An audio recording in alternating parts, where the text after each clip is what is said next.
Olá, alunos da Escola Tuiuti, tudo bem com vocês? Professor Wagner Chaves de Geografia trazendo mais uma aula. Bom, na aula de hoje a gente vai falar um pouco sobre o relevo da Europa, questões sobre hidrografia, clima e paisagem climatobotânica eu vou deixar para as próximas aulas. Hoje, essencialmente, o relevo. Vem comigo. Bom, pessoal, o relevo da Europa ele é bastante diverso, em parte pela sua estrutura, como que ele é formado, a partir de maciços antigos e por dobramentos modernos, e a gente vai ver a definição de cada um mais para frente, e também pela existência dos agentes modificadores do relevo, que são bem diferentes em cada região da Europa. Então, por exemplo, no sul da Espanha, por conta da influência do deserto do Saara, o agente modificador do relevo vai ser o vento. Em toda a Europa, em comum, vai ser a chuva, e nas áreas mais ao norte, na Noruega, na Suécia, na Finlândia, a gente vai ter o gelo. Então, essa forma que vocês estão vendo, por exemplo, o fiord, ele é uma forma de relevo esculpida pelo gelo, pelo congelamento do leito do rio, que ele vai arrastando, ele vai fazendo atrito com as paredes de pedra e vai erodindo ela, formando esses paredões e essa forma de vale. Então, isso é um fiord bem comum no norte da Europa, Noruega, Suécia, Finlândia. Tá? Bom, pessoal, a Europa, apesar da gente pensar que ela tem um terreno bastante escarpado, bastante acidentado, por conta da existência de algumas cadeias de montanhas, na verdade, boa parte do território europeu ele é formado de planície. E a altitude média é em torno de 200 metros. Nós estamos vendo uma planície dos Países Baixos. Lembrando, Países Baixos é a Holanda. O país Holanda ele não existe. Na verdade, a Holanda é um estado dentro dos Países Baixos.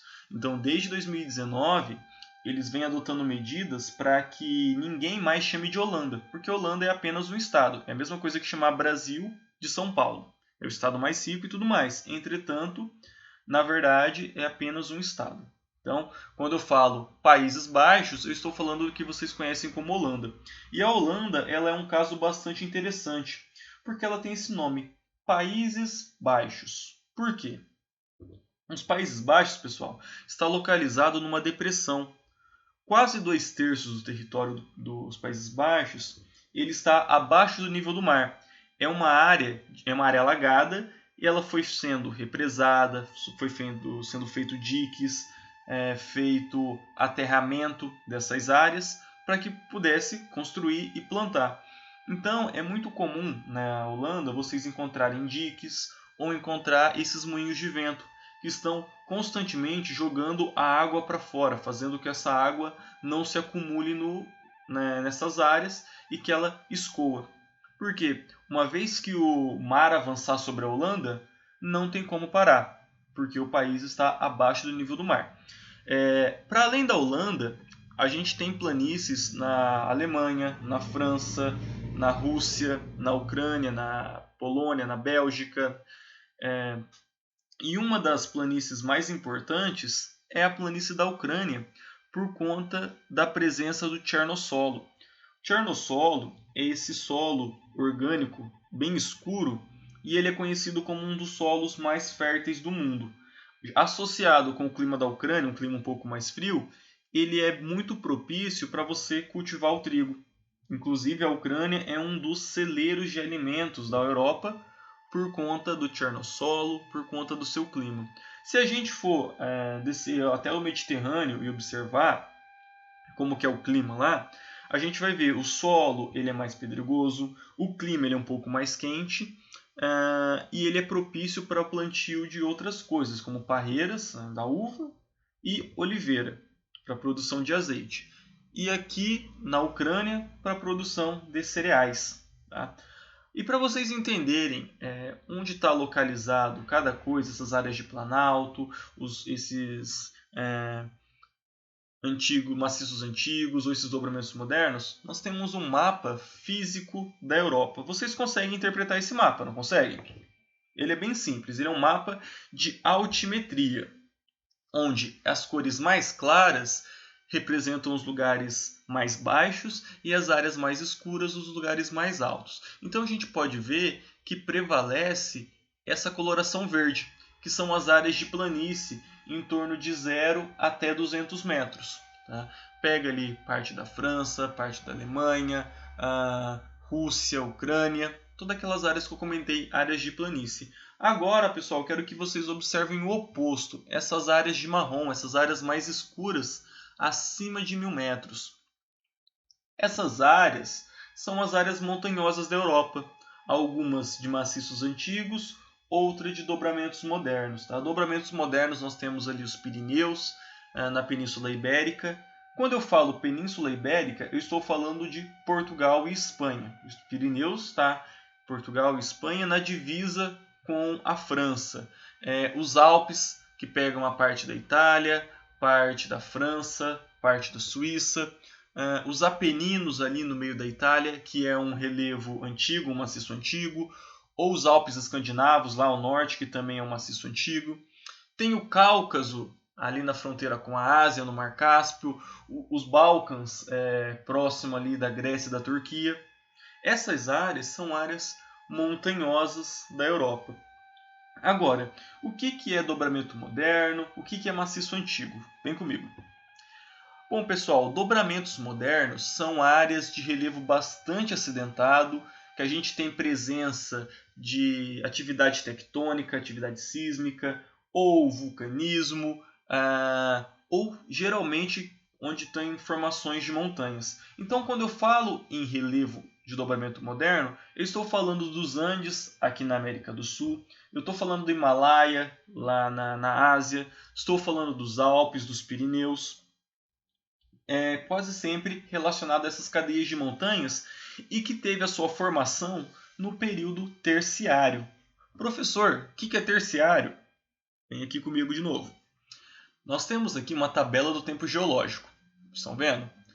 Terciário eu sinalizei para vocês ali em vermelho. É um período da era Cenozoica. Quando nós falamos de tempo geológico, a gente trabalha com a escala de milhões e milhões de anos. Então eu estou falando que essas montanhas se formaram há até no máximo 65 milhões de anos atrás. Os Alpes, os Pirineus, os Andes, o Himalaia. São montanhas, para o tempo geológico, extremamente recentes. Né? Então, isso são dobramentos modernos. E os maciços antigos, olha no outro lado da tabela, são rochas formadas no pré-cambriano. Ela pode ter mais de 500 milhões de anos. Essas rochas, pessoal, são chamadas de maciços antigos porque são as primeiras rochas que se formaram na Terra.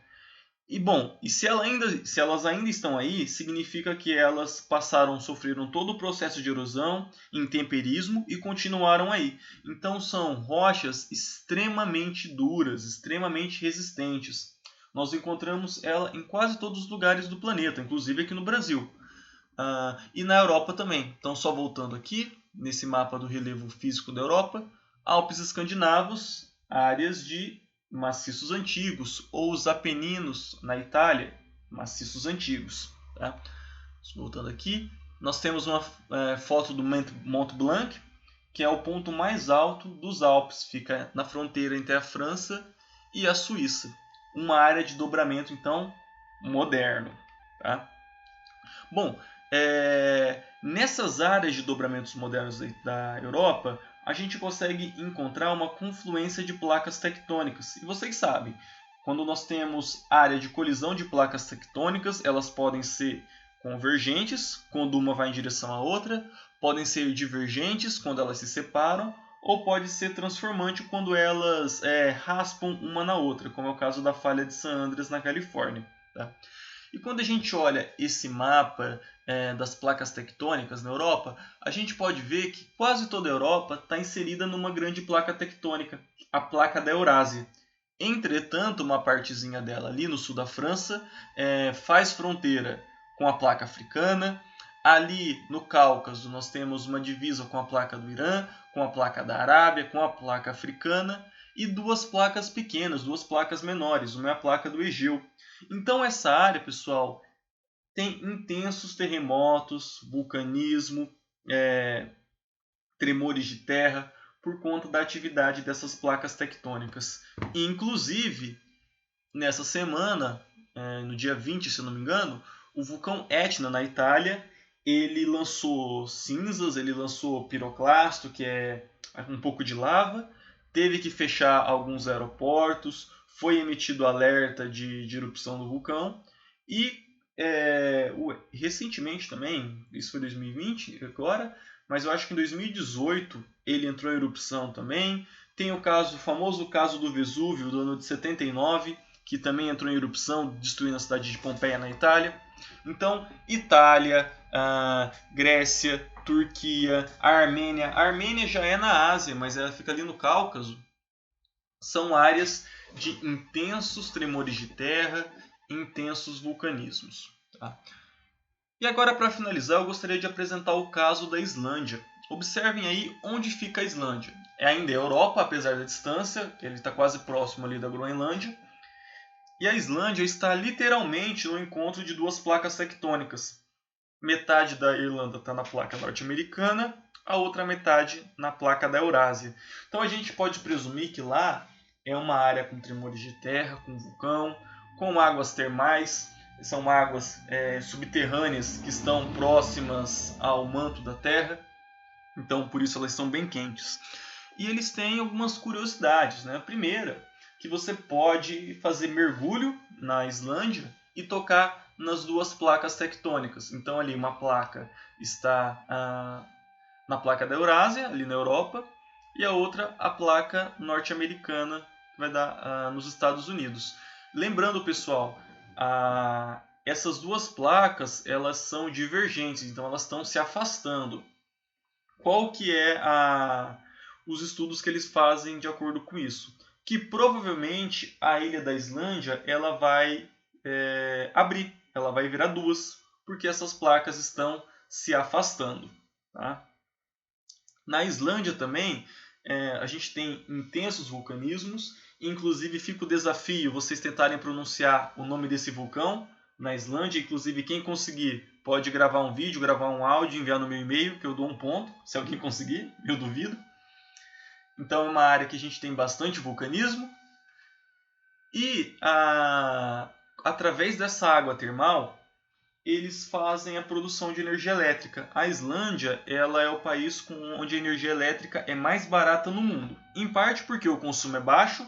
A população, se eu não me engano, é de 200 mil pessoas. Então é bem pouco, é menor do que Maringá.